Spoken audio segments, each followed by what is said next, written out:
রিম্পা। কেমন আছেন সবাই? আশা করছি সবাই খুব ভালো আছেন, আর আমরাও ভালো আছি।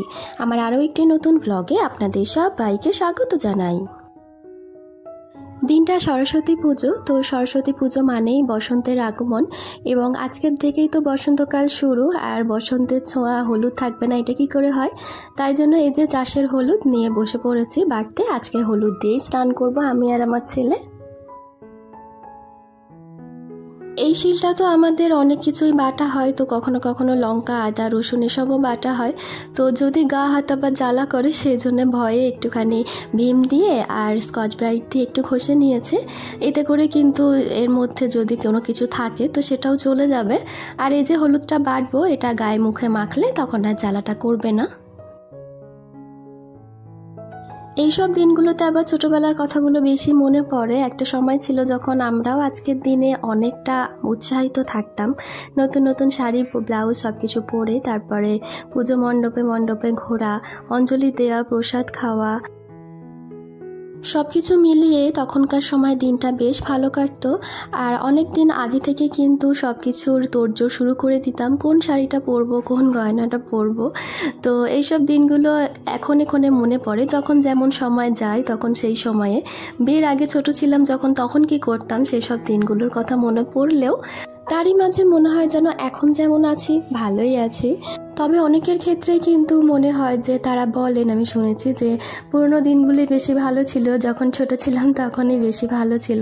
তবে আমার আবার সেরকমটা মনে হয় না, আমার ক্ষেত্রে বিষয়টা যেন একটু আলাদা। আর এই তো স্নান টান করে সকালবেলা ছেলেকে দেখছি বাদাম ছাড়াচ্ছে। ও এই বাদামগুলো এতটাই খেতে পছন্দ করে, যদি দেখতে পায় তাহলে ব্যাস আর রক্ষে নেই। আর তারপরে আমি একটুখানি মধু জল ভিজিয়ে রাখছি, এটা 2 ঘন্টা বাদে খেয়ে নেব। আর এটা কিন্তু শরীরের পক্ষে ভীষণ ভালো, আমি এই 2 দিন ধরে খাচ্ছি। পেটের পক্ষে সব থেকে বেশি ভালো, আপনারা চাইলে খেয়ে দেখতে পারেন। যদিও মধুর তো একটা আলাদা উপকারিতা রয়েছে, সেটা তো আমরা সকলেই জানি। তো এই যে কাপের মধ্যে দিয়ে দিলাম একদম একটুখানি, 1/2 চামচও কিন্তু আমি দিইনি। তো খানিকক্ষণ বাদে এটা খেয়ে নেব। আর তারপরে সোনাকে স্কুলে দিতে যাওয়ার পথে একটা এরকম সরস্বতী ঠাকুর দেখতে পেলাম। এই দিনে তো একেবারে ভোর ভোর স্নান করে তারপরে রাস্তায় শাড়ি পরে বেরিয়ে কোথায় যে যাব তার কোনো ঠিক ঠিকানা থাকতো না। যাকেই দেখতে পেতাম চেনাশোনা, তার সাথেই ঘুরতে বেরিয়ে পড়তাম। আর এই যে দেখুন ছোট ছোট মেয়েগুলো কেমন শাড়ি পরে ঘুরছে। তারপরে বাড়ি ফিরে এসে আজকে ব্রেকফাস্ট তৈরি করেছি, আর এটা তো আমি আপনাদের সাথে শর্ট ভিডিওতে শেয়ার করেছি। আর তারপরে এটাই আজকে সকালবেলা খাবো। আমি যেসব খাবারগুলো বানাই সেগুলো যে আমি আগে বানিয়েছি খেয়েছি এমনটা নয়, কখনো কখনো কিন্তু আমি নতুনত্ব কিছু ট্রাই করি। আর এই যে খাবারটা বানিয়েছি এটা আমি এর আগে কখনোই খাইনি, তবে খেয়ে যেটা বুঝলাম যে এর মধ্যে যে সবজিগুলো দেওয়া হয়েছে, আমি কিন্তু এটা আঁচ কমিয়েই রান্না করেছি। তবে সবজিগুলো যে দিয়েছি সেগুলো খুব একটা ভালো করে সেদ্ধ হয়নি, তো পরবর্তীকালে করব অবশ্যই, কিন্তু সবজি বাদ দিয়ে। আর এই যে আজকের দিনটা কিন্তু আমার কাছে অনেক অনেক খুশির দিন একটা। আপনাদের মনে আছে কিনা জানি না, একটা সময় আমার ছেলে বৃত্তি পরীক্ষা দিয়েছিল, আর সেখানে সে একটি ভালো স্থান অধিকার করায় তাকে আজকে গোল্ড মেডেল উপহার দেওয়া হয়েছে। আর এটা কিন্তু একটা মায়ের কাছে ভীষণ ভীষণ আনন্দের যে বৃত্তি পরীক্ষাতে তার ছেলে একটা স্থান অধিকার করেছে। আমার মতন আপনারা যারা মা আছেন, যাদের সন্তানরা পড়াশোনা করছে, তারা কিন্তু আমার খুশিটা ঠিক কতটা সেটা কিন্তু বুঝতেই পারছেন। এবং ফিরে আসার পরে দুজন মিলে অনেক গল্প হলো, কি করলো, কিভাবে দিল। তো ওকেই সব থেকে প্রথমে দিয়েছে। পরীক্ষাটা কিন্তু বেশ কয়েক মাস আগে হয়েছিল, এবং যখন ও পরীক্ষা দিতে গিয়েছিল ও বলেছিল যে মামা আমি কিন্তু গোল্ড মেডেলই আনবো, তুমি দেখবে। তো সেটাই আজকে কিন্তু সত্যি হয়েছে। এতদিন ধরে আমরা ভাবিনি যে ও কোনো কিছু করতে পারবে। তো যাই হোক, তারপরে সারাটা দিন আমার শরীরটা বেশ খারাপের মধ্যে দিয়ে গেছে। আশা করছি গলার আওয়াজটা শুনে একটু বুঝতে পারছেন, ভারী ভারী লাগছে। তো হঠাৎ করে সর্দি হয়ে গেছে, তার উপরে কাশিটাও আসবো আসবো করছে। তো সারাটা দিন মোটামুটি শুয়ে বসে কাটিয়েছি, আর কোনো কিছু করতে ভালোই লাগেনি। আর তারপরে এই তো রাত্রেবেলা কী খাবো না খাবো ভেবে ভেবে এখন ভাত বসাতে লেগেছি। সর্দি বা জ্বর হলে রাত্রেবেলা সবসময় রুটি জাতীয় জিনিসই খাওয়া উচিত, শুকনো খাবার খাওয়া উচিত। তবে আমার আবার ওই সময়টা মনে হয় যেন আমার গলাতে আটকে যাচ্ছে, তো সেই জন্যই আর রুটি ফুটি কিছুই খাওয়া হয় না। তার উপরে এখন বিষয়টা হয়ে যায় কি, নিজেরটা নিজেকেই করে নিতে হয়, তাই না? আমার যে শরীর খারাপ সেটা আমাকে কেউ করে দেবে এটা তো হয় না।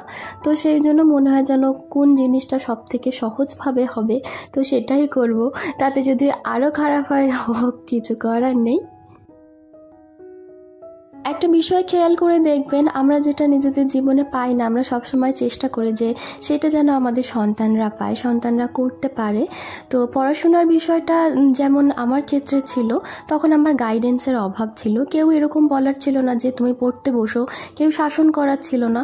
তো সেই হিসেবেই আমি আমার ছেলেকে তৈরি করি যে সে যেন ভালো করে পড়ে, তাকে সব দিক থেকে ভালো কিছু শেখানো। যেহেতু মা, যে কোনো মা সবসময় চাইবে যে নিজের সন্তানকে ভালো শিক্ষা দেওয়া, ভালোভাবে শেখানো। তবে এক্ষেত্রে কিন্তু সন্তানেরও একটা ক্রেডিট থাকে যে আমি তাকে দিলেই হবে না, তাকে নিতেও হবে, অ্যাকসেপ্ট করতে হবে, তাই না? তো তারও মাথাটা ভালো হতে হবে এবং তারও ইচ্ছে শক্তি থাকতে হবে পড়াশোনা করার।